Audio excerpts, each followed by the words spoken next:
Hello everyone, welcome to AI sciences. आज का जो हमारा टॉपिक है वो है पेट्रोलियम एंड नेचुरल गैस, और ये इस सीरीज़ का लेक्चर 3 है। इससे पहले जो है फर्स्ट लेक्चर में हम पढ़ चुके हैं वेरियस सोर्सेज ऑफ एनर्जी, और सेकंड लेक्चर में हम पढ़ चुके थे conventional and non conventional sources of energy. और उसमें हमने जो है कोल जो है डिटेल में पढ़ लिया था, कोल और इसके टाइप्स, जो भी है फॉर्मेशन ऑफ कोल वगैरह सब कुछ। और आज जो है लेक्चर 3 है, इसमें हम पढ़ेंगे पेट्रोलियम एंड नेचुरल गैस। तो अगर आप इस चैनल पे नए हैं तो प्लीज़ चैनल को सब्सक्राइब कीजिए, वीडियो अच्छी लगे तो लाइक कीजिए और वीडियो शेयर कीजिए। थैंक्स। तो चलो शुरू करते हैं। पेट्रोलियम पेट्रोलियम क्या है? द वर्ड पेट्रोलियम जो है दो वर्ड्स का बना हुआ है। एक पेट्रा लैटिन वर्ड है, मीन्स रॉक्स, और ओलियम मीन्स ऑयल। तो पेट्रोलियम क्या है, इसे हम रॉक ऑयल भी कहते हैं, क्योंकि ये सेडिमेंट्री रॉक्स के अंडर जो है प्रेजेंट होता है, इसीलिए हम इसे जो है रॉक ऑयल भी कहते हैं। Edwin Drake drilled the first successful well through rock and produced crude oil। Petroleum जो है ये क्रूड फॉर्म में होता है। पेट्रोलियम को जो हम एज ए फ्यूल जो है यूज़ नहीं करते हैं। इसकी जब हम रिफाइनमेंट करते हैं तो उसके बाद जो है हमारे पास डिफरेंट प्रोडक्ट्स बनते हैं, डिफरेंट कंपोनेंट्स बनते हैं, उन्हें हम एज ए फ्यूल भी यूज़ करते हैं, एज ए लुब्रिकेटिंग एजेंट्स भी यूज़ करते हैं। लेकिन जब ये ज़मीन से निकलता है पेट्रोलियम तो ये क्रूड फॉर्म में होता है, तो इसे जो है उस वक्त एज ए फ्यूल हम यूज़ नहीं कर सकते। और फर्स्ट कौन था? एडविन ड्रैक, जिसने फर्स्ट सक्सेसफुल वेल जो है ड्रिल किया था और वहाँ से जो है क्रूड ऑयल जो है निकाला था। Petroleum is a dark coloured viscous and fall smelling crude oil. Petroleum क्या है? डार्क कलर्ड का है, विस्कस है, काफ़ी गाढ़ा होता है, और फॉल स्मेलिंग जो है बदबूदार जो है क्रूड ऑयल है। The crude oil petroleum is a complex mixture of several solid, liquid and gaseous hydrocarbons mixed with water, salt or earth particles। Petroleum क्या है? हाइड्रोकार्बन्स। हाइड्रोकार्बन्स क्या होते हैं? Compounds of hydrogen and carbon. Carbon और hydrogen के compounds को हम क्या कहते हैं? हाइड्रोकार्बन्स। और ये क्या है? कम्प्लेक्स मिक्सचर होता है हाइड्रोकार्बन्स का, सॉलिड भी, लिक्विड भी और गैसियस फॉर्म में भी, और वो मिक्स होते हैं विद वाटर, साल्ट और अर्थ पार्टिकल्स का मिक्सचर जो है ये बनाता है क्रूड ऑयल, पेट्रोलियम। और पेट्रोलियम क्या है? हमारा एक फॉसिल फ्यूल है, और फॉसिल फ्यूल की प्रिपरेशन, ये फॉर्मेशन जो है कैसे होती है कि जो है अंडर द डीप अर्थ क्या होता है कि ये बरीड हो जाते हैं प्लांट्स और एनिमल्स। तो जब प्लांट्स और एनिमल्स बरीड हो जाते हैं तो जो प्लांट्स के जो है लार्जर वाले पार्ट्स हैं वो जो है मिलियन बिलियन ईयर्स के बाद जो है वो कन्वर्ट हो जाते हैं, बिकॉज ऑफ एनारोबिक रेस्पिरेशन, वो कन्वर्ट हो जाते हैं कोल में। और एनिमल्स के पार्ट्स और प्लांट्स के स्मॉल पार्ट्स जो हैं वो कन्वर्ट हो जाते हैं हमारे पेट्रोलियम में। और ये सब क्या है? पेट्रोलियम क्या है? हमारे हाइड्रोकार्बन्स के मिक्सचर है। Petroleum is lighter than water and is insoluble in it. Petroleum जो है वाटर से लाइटर है और इसमें सॉल्युबल नहीं है। Petroleum can not be used as fuel.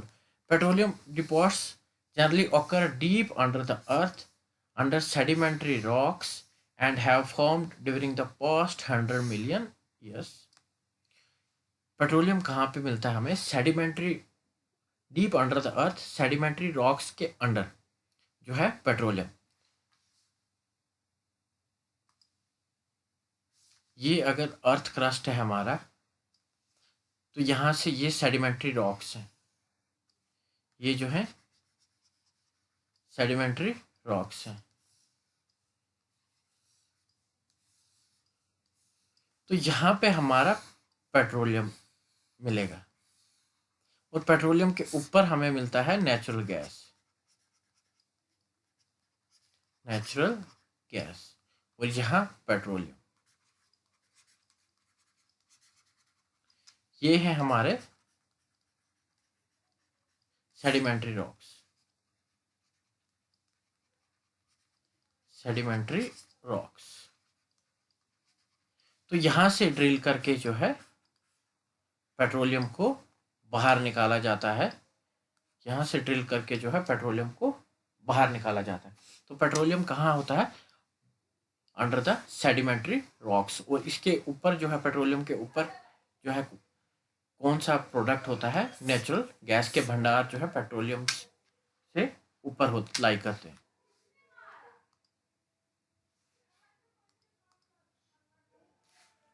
Petroleum क्या है? पेट्रोलियम एक क्रूड ऑयल है और इसको जब रिफाइनमेंट करते हैं, हम रिफाइन करते हैं ताकि वो ये डिफरेंट फ्रैक्शंस देते हैं, डिफरेंट कंपोनेंट्स जो है या कंपाउंड्स हमें मिले। तो उस प्रोसेस को हम क्या कहते हैं? Fractional distillation of petroleum. Fractional distillation of petroleum is based on the principle that different components of crude oil have different boiling points. Different components का बना होता है पेट्रोलियम, और हम इस पे क्या प्रिंसिपल यूज करते हैं कि ये जो डिफरेंट कंपोनेंट्स हैं जिनका पेट्रोलियम बना हुआ है उनके जो है डिफरेंट बॉइलिंग पॉइंट्स होते हैं। तो जब हम उसे फ्रैक्शनल या डिस्टिलेशन टावर में जब हम बॉयल करेंगे, हीट करेंगे, तो डिफरेंट बॉइलिंग टेम्परेचर होने की वजह से जो है वो कंपोनेंट्स जो है डिफरेंट टेम्परेचर पे जो है बाहर आ जाएंगे। डिफरेंट टेम्परेचर की वैल्यू पे जो है वो बॉयल करके जो है बाहर आ जाएंगे। तो इस तरह से जो है फ्रैक्शनल डिस्टिलेशन ऑफ पेट्रोलियम होती है। इसमें क्या करते हैं? क्रूड ऑयल को जो है पास करते हैं थ्रू ए हीटर, और यहाँ पे जो है इस क्रूड ऑयल को जो है हीट किया जाता है। जब ये हीट किया जाता है तो ये फ्रैक्शनल डिस्टिलेशन टावर है, ये फ्रैक्शनल डिस्टिलेशन टावर है। तो इसमें जो है इसे हाईली हीट किया जाता है, और कम हीट पे क्या निकलता है? हमारा रिफाइनरी गैस, जिसे हम यूज करते हैं एज ए फ्यूल। और 40 degree Celsius means different temperature के लेवल पे जो है हमारे पास डिफरेंट कंपोनेंट्स जो है बाहर आ जाते हैं पेट्रोलियम से, जो कि यूजेबल फॉर्म में होते हैं। 40 डिग्री सेल्सियस पे हमारा जो है इसका टेम्परेचर, पेट्रोल का जो है या गैसोलीन जो है, इसका बॉइलिंग टेम्परेचर जो है 40 डिग्री पे जो है ये जो क्रूड ऑयल है उससे बाहर आ जाता है। तो 40 डिग्री सेल्सियस पे गैसोलीन और पेट्रोलियम की डिस्टिलेशन हो जाती है। और 110 डिग्री सेल्सियस पे नैप्था, जिसे हम यूज़ करते हैं फॉर मेकिंग केमिकल्स, वो बाहर आ जाता है। 180 डिग्री सेल्सियस पे कैरोसिन बाहर आ जाता है, और 250 डिग्री सेल्सियस पे डीजल बाहर आ जाता है। ये सब क्या है? रिफाइनरी गैस है, जो पेट्रोलियम गैस है, गैसोलीन है, नैप्था है, कैरोसिन है, डीजल है, या लुब्रिकेटिंग ऑयल या वैक्सेस हैं। ये सब डिफरेंट फ्रैक्शंस ऑफ पेट्रोलियम है। पेट्रोलियम के डिफरेंट कंपोनेंट्स हैं जिन्हें हम फ्रैक्शनल डिस्टिलेशन से सेपरेट आउट करते हैं। तो 340 डिग्री सेल्सियस पे जो रेजिड्यू बच जाता है पेट्रोलियम का, उसे हम एज ए फ्यूल भी यूज़ करते हैं, या मेकिंग लुब्रिकेटिंग ऑयल या वैक्स वगैरह जो भी है वो हम वहाँ से जो है बनाते हैं। ये था फ्रैक्शनल डिस्टिलेशन ऑफ पेट्रोलियम। कैसे किया जाता है? क्रूड ऑयल को हीट किया जाता है, और जो भी कंपोनेंट्स प्रेजेंट हैं पेट्रोलियम में वो अंडर जो है डिफरेंट टेम्परेचर लेवल पे जो है सेपरेट आउट हो जाते हैं, क्योंकि बिकॉज उनका बॉइलिंग पॉइंट जो है डिफरेंट होता है, और वो अपने अपने बॉइलिंग पॉइंट पे जो है सेपरेट हो जाते हैं from the crude oil. The refinery of petroleum is done by the method called fractional distillation. Refinery of petroleum Refinery of petroleum is done by the method called fractional distillation. Refinery क्या है कि जो separate out करते हैं हम crude petroleum से, crude oil से useful fractions में, यूजफुल कंपोनेंट्स में, उसे हम कहते हैं रिफाइनिंग। और रिफाइनिंग पेट्रोलियम जो है किससे डन करते हैं हम, किस मेथड से? उस मेथड को कहते हैं हम फ्रैक्शनल डिस्टिलेशन, जिसमें हमारे रिफाइनरी के क्रूड पेट्रोलियम की रिफाइनरी के जो डिफरेंट कंपोनेंट्स हमारे पास बनते हैं, डिफरेंट कंपाउंड्स बनते हैं, जैसे डीजल है, कैरोसिन है, सिपरेट है, वैक्स है, या पेट्रोलियम गैस है जिसे हम एलपीजी भी कहते हैं, वो जो है सेपरेट हो जाते हैं क्रूड ऑयल से। तो उस प्रोसेस, उस मेथड को हम क्या कहते हैं? Fractional distillation. Fractional distillation of petroleum क्या क्या देता है हमें? पेट्रोलियम गैस, जिसे हम लिक्विफाइड पेट्रोलियम गैस, जो हमारे सिलेंडर्स वगैरह जो डोमेस्टिक यूज़ के लिए सिलेंडर हम इस्तेमाल करते हैं, उसमें क्या होती है? लिक्विफाइड पेट्रोलियम पेट्रोलियम गैस होती है। उसे हम अंडर हाई प्रेशर जो है लिक्विफाई करते हैं, इसीलिए उसे कहते हैं लिक्विफाइड पेट्रोलियम गैस। और एक सिलेंडर में एवरेज 14 kg के अप्रॉक्स जो है 14 kg के अप्रॉक्स जो है गैस होती है एक सिलेंडर में, जो हम डोमेस्टिक यूज़ के लिए इस्तेमाल करते हैं। और क्या है पेट्रोलियम? फ्रैक्शनल डिस्टिलेशन से पेट्रोलियम और हमें क्या देता है? इससे हम डीजल भी निकलता है, पेट्रोल भी निकलता है, कैरोसिन ऑयल भी निकलता है, लुब्रिकेटिंग वैक्सेस वगैरह जो है इससे निकलती हैं फ्रैक्शनल डिस्टिलेशन से, पेट्रोलियम की। अब हम पढ़ेंगे थोड़ा सा पेट्रोलियम गैस के बारे में कि ये जो एलपीजी ये है क्या, इसका मेन कॉन्स्टिट्यूएंट क्या है और इसकी कैलोरीफिक वैल्यू वगैरह क्या है। एलपीजी जो है लिक्विफाइड पेट्रोलियम गैस या पेट्रोलियम गैस, ये हमें कहाँ से मिली है? क्रूड ऑयल जो पेट्रोलियम है उसकी फ्रैक्शनल डिस्टिलेशन करके, उसकी फ्रैक्शनल डिस्टिलेशन करके जो है हमें पेट्रोलियम गैस मिली। तो मेन कॉन्स्टिट्यूएंट कौन है इसमें? ब्यूटेन। ब्यूटेन जो है मेन कॉन्स्टिट्यूएंट है पेट्रोलियम गैस का। और स्मॉल अमाउंट्स ऑफ इथेन और प्रोपेन भी प्रेजेंट होते हैं। ये ब्यूटेन, इथेन, प्रोपेन ये सब क्या है? हाइड्रोकार्बन्स हैं। और एलपीजी में जो है स्ट्रॉन्ग स्मेलिंग सब्सटेंस यूज़ किया जाता है, जिसे हम क्या कहते हैं? Ethyl mercaptan. इथाइल मरकप्टेन जिसका फॉर्मूला है C2H5SH, जिसे मिक्स किया जाता है एलपीजी में ताकि लीकेज वगैरह जो है डिटेक्ट हो सके, क्योंकि एलपीजी जो है ये ऑर्डरलेस गैस है। पेट्रोलियम गैस जो है ये ऑर्डरलेस है जो घर, और ये हाईली फ्लेमेबल गैस भी है। ओनली 5% कंसनट्रेशन जो है इसकी क्या काज कर सकती है? एक्सप्लोजन काज कर सकती है 5% इसकी कंसनट्रेशन। और इसलिए जो है इसे यूज़ करना खतरनाक भी है। इसलिए जो है इसकी डिटेक्शन को, इसकी लीकेज को डिटेक्ट करने के लिए एक सब्सटेंस इस्तेमाल किया जाता है जिसका नाम है इथाइल मरकप्टेन, जिसकी बहुत गंदी सी स्मेल होती है और उससे जो है हमें पता चलता है गैस लीकेज। और इसकी कैलोरीफिक वैल्यू कितनी होती है? 50 किलो पर ग्राम। मीन्स 1 ग्राम, 1 ग्राम एलपीजी अगर हम बर्न करेंगे तो वो हमें कितनी हीट देगी? 50 किलो हीट जो है प्रोड्यूस करेगी।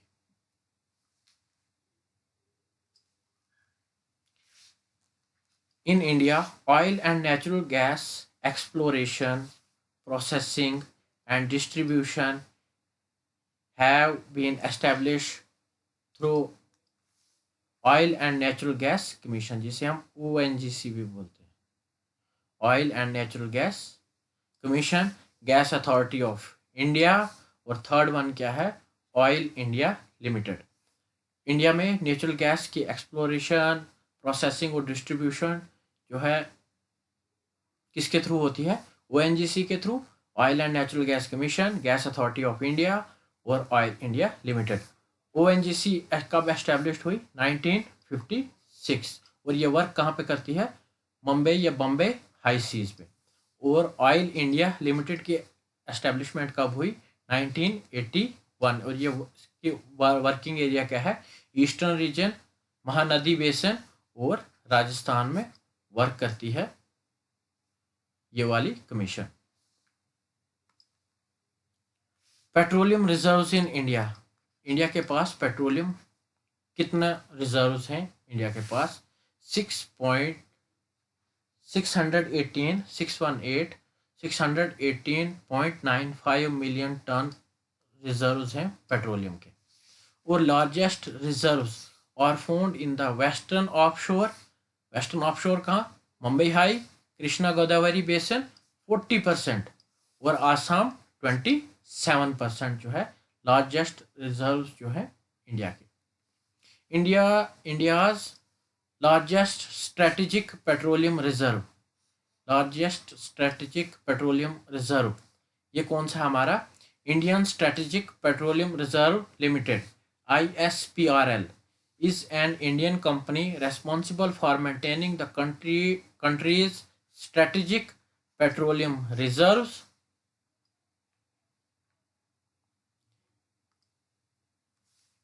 स्ट्रेटेजिक पेट्रोलियम रिजर्व ये किसके हाथ में है? ये है ISPRL, Indian strategic petroleum reserve limited. ये इंडियन कंपनी है, ये रेस्पॉन्सिबल है for maintaining the countries strategic petroleum reserves के लिए।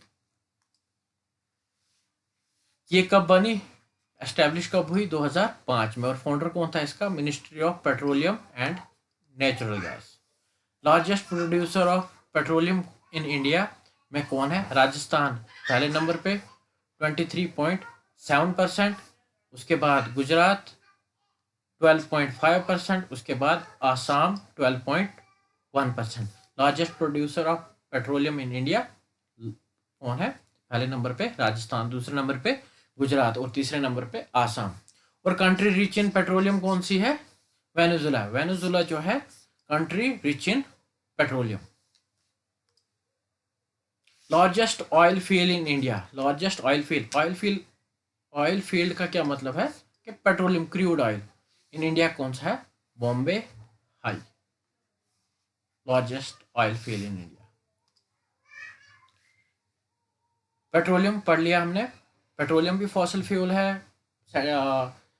Under the sedimentary rocks million of या बिलियन ऑफ ईयर्स एगो जो है फॉसिल फ्यूल जो बने, जो कि बरीड अंडर द अर्थ। उसके बाद जो है जो लार्जर वाले ट्रीज थे या प्लांट्स के पार्ट्स थे वो जो है कन्वर्ट हो गए कोल में, और जो एनिमल्स थे या स्मॉलर प्लांट्स थे वो कन्वर्ट हो गए पेट्रोलियम में और क्रूड फॉर्म में। पेट्रोलियम हमने पढ़ लिया। अब हम पढ़ेंगे नेचुरल गैस। नेचुरल गैस के भंडार कहाँ पे होते हैं? पेट्रोलियम के ऊपर जो है नेचुरल गैस प्रेजेंट होती है।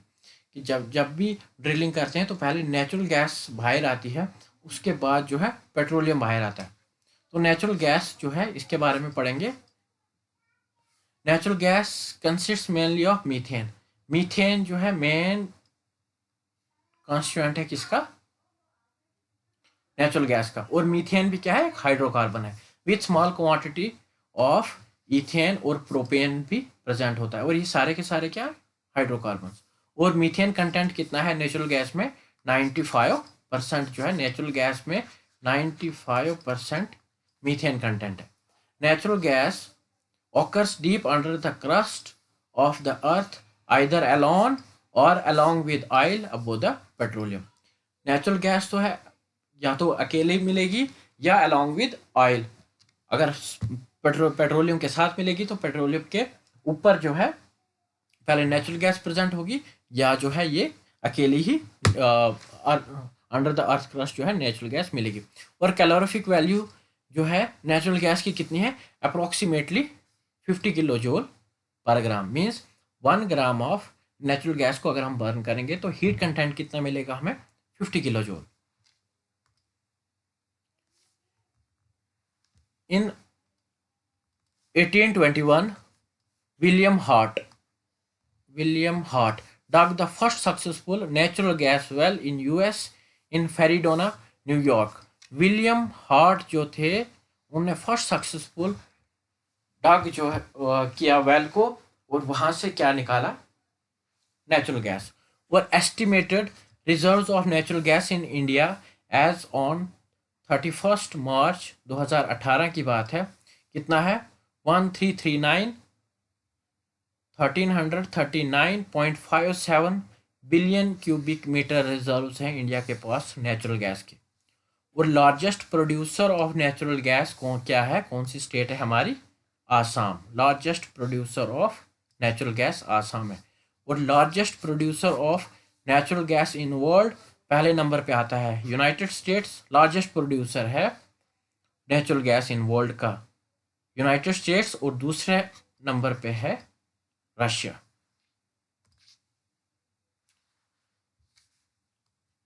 पेट्रोलियम भी हमने पढ़, कोल भी हमने पढ़ लिया प्रीवियस लेक्चर्स में। इस लेक्चर में हमने पेट्रोलियम भी पढ़ लिया और प्लस नेचुरल गैस, इसके बारे में पढ़ लिया। अब जो नेक्स्ट टॉपिक आएगा, जो वीडियो अपलोड होगी, उसमें हम पढ़ेंगे टेक्नोलॉजीज़ जो है यूज़ की हैं कन्वेंशनल सोर्सेज ऑफ एनर्जी के रिलेटेड। उन टेक्नोलॉजीज़ के बारे में, for the improvement of conventional sources of energy के इम्प्रूवमेंट के लिए कौन सी हमने टेक्नोलॉजी यूज़ की, जिससे क्या होगा कि जो कन्वेंशनल सोर्सेज ऑफ एनर्जी हैं उन्हें हम बेटर तरीके से यूज़ कर सकते हैं, मीन्स उन्हें मोर यूज़फुल करके हम बना सकते हैं। क्योंकि फॉसिल फ्यूल को जो हम बर्न करेंगे तो हमारे पास क्या है, इन्वायरमेंटल हैज़र्ड्स भी बहुत ज़्यादा हो, इन्वायरमेंटल पोल्यूशन भी के चांसेस ज़्यादा होते हैं और होता भी है। तो इसलिए जो है, जो न्यू टेक्नोलॉजीज़ कौन सी यूज़ हुई है जिससे पोल्यूशन जो है कम होगा और फ्यूल एफिशिएंसी भी जो हम बढ़ाएंगे, वो जो है हमारा नेक्स्ट टॉपिक होगा। तब तक के लिए थैंक्स, और देखने के लिए भी थैंक्स। प्लीज़ चैनल को सब्सक्राइब कीजिए और वीडियो अच्छी लगे तो लाइक कीजिए। Okay, thanks.